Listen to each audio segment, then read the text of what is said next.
What is up, everybody? I'm back with another video.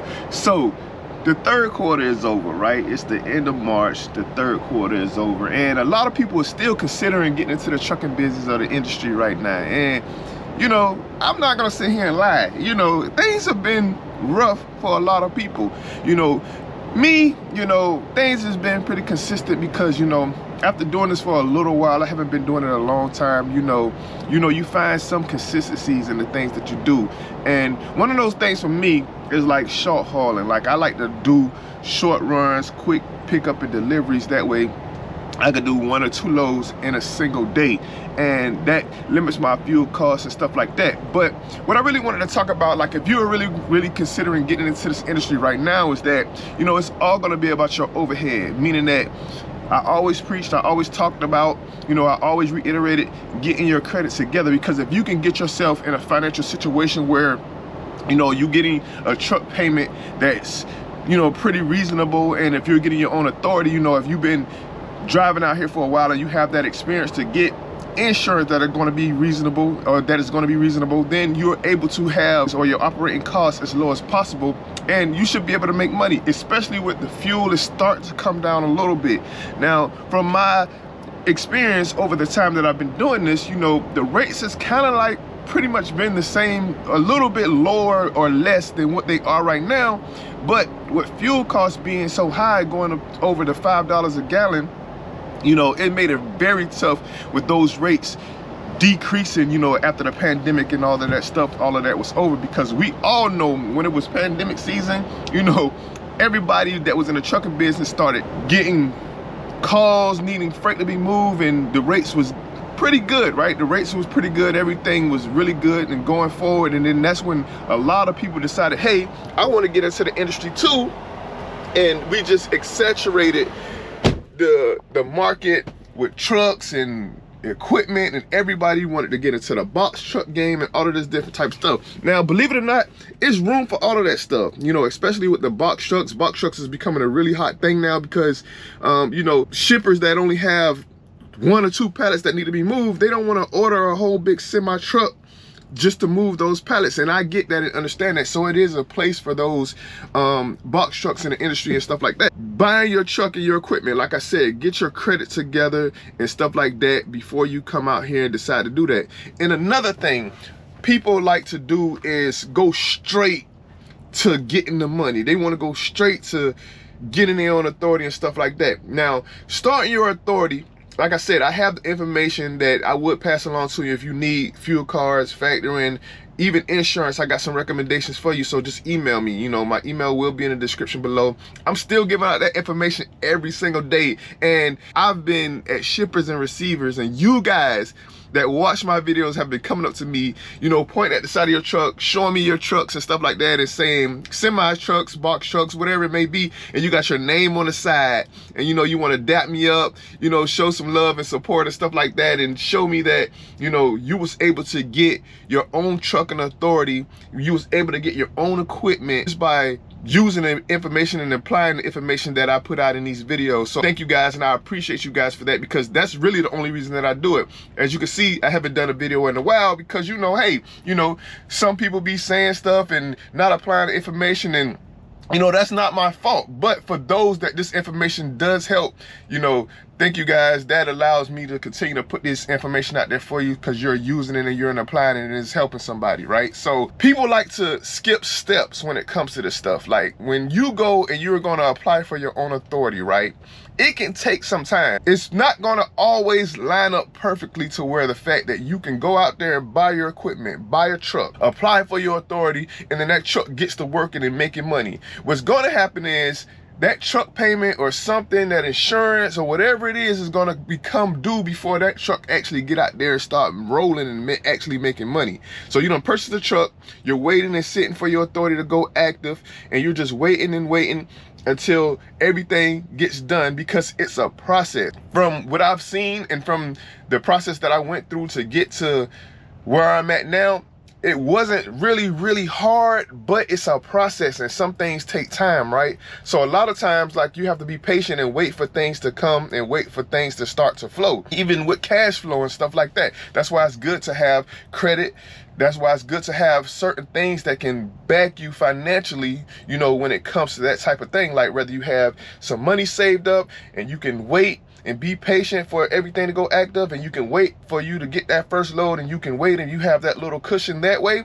Or what I did was, when I first bought my truck, I leased it onto a carrier. That way I could get out there, I could run, I can work with the truck, you know, get familiar with it, start using the truck to generate income while my authority situation is in the process.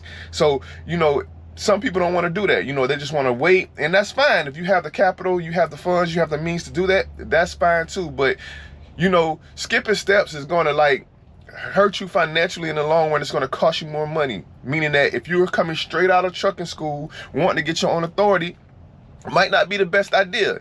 It's not impossible, but it might not be the best idea because your insurance rates are going to be high.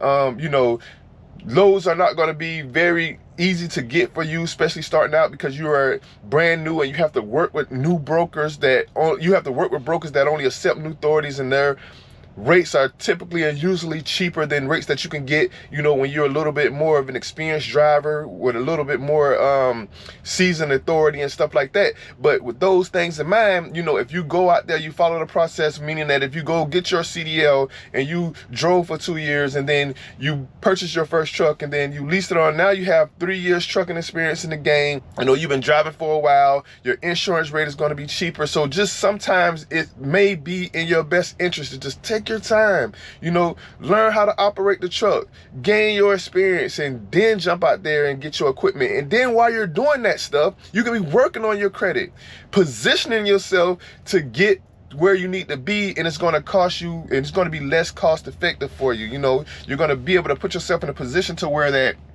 you know, you can buy your truck at a decent interest rate. You know, you can have the flexibility in your payments because your payment is not so high, and, you know, you can do different things and you can retain a lot more of your capital versus, you know, just going out there and getting into and getting involved with everything and anything just because they're going to allow you to get it, but your interest rate is going to be higher. They're going to give you insurance, but your premiums are going to be higher. So take your time, you know, follow the process, you know, go step by step, work on your credit, and put yourself in a better position. So I'm still here. Now that I got all of that out the way, you guys probably have been wondering, hey, where have I been? I've been taking a little time just to, like, you know, get all of my stuff together because it is a new year. Well, it's 3 months, it's the end of the first quarter of the year, but a lot of, you know, my annual things become due, you know, tax season and all of this different stuff. So I really just been doing all of that. And a lot of my loads, like I said, I've been trying to do 1 or 2 a day. So I've been in and out, you know, I've been picking up, delivering. Now, I'm not saying that I haven't time to record videos, but I'm gonna be honest, I really wasn't really trying to do the videos and stuff like that. But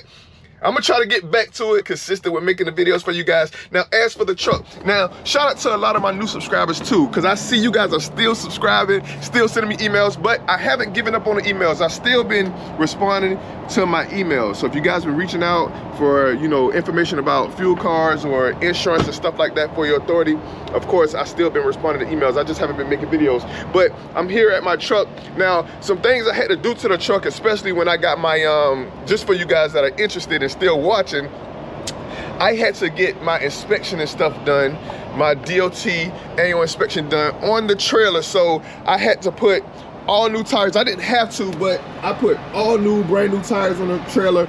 And what I didn't know is when I bought the trailer, you know, it was some stuff going on with the rear axles, that the brakes and stuff was wrong. They had the wrong brakes and all this different type stuff on the trailer. But believe it or not, the first year, this truck passed annual inspection. So I guess the place that I took it to didn't really check for that stuff. But this time, for this year, I wanted to go ahead and get everything done with the truck because I had the truck for, you know, going on 4 years now, and I know it probably needed some routine preventative maintenance done. So I went and got everything that I needed to get done to the truck so it can be in tip-top shape. So when it came to the inspection, I didn't want them skipping steps just so it passed. I wanted them to actually let me know what was going on with the truck so I can get that type of stuff repaired so it wouldn't cost me more money down the line and in the future. The radiator had to be replaced because I don't know, it had a crack in it or something and it been leaking coolant. But now also too, my coolant is still low. So one of these holes, I seen it leaking from here. So I have to go and get that taken care of right now. So that's why I'm sitting, and I actually took this time to make videos for you guys while I wait for them to get the truck in, because I think this hose right here is leaking for some reason. But it has a brand new radiator, so that's not the issue. I done had the radiator replaced, I done had the service done, I done had all the preventative maintenance stuff done, like I done had the PM done, I had the filters and stuff changed.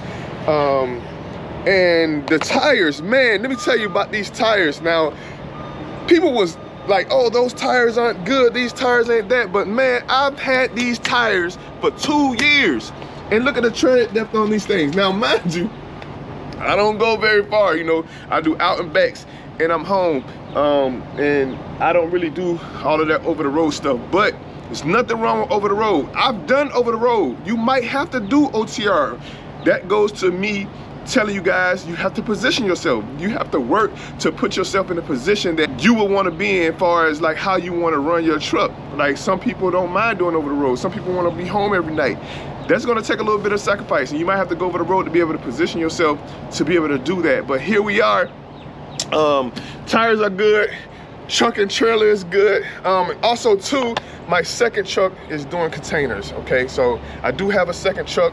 It's not leased on to me. It's not running under my authority. I actually have that truck leased on to another carrier, and they're handling my driver for me. They're handling, you know, a lot of different stuff for me, which allows me to still run and drive and operate my own personal truck. So that's what I say, positioning, right? So my idea behind that is because that truck is still financed, right? I still have a loan on that truck. Now, my equipment here is paid for now. This truck paid for, right? So my idea behind that truck and my other equipment that I decided to do is to get, you know, contracts, because here where I'm at.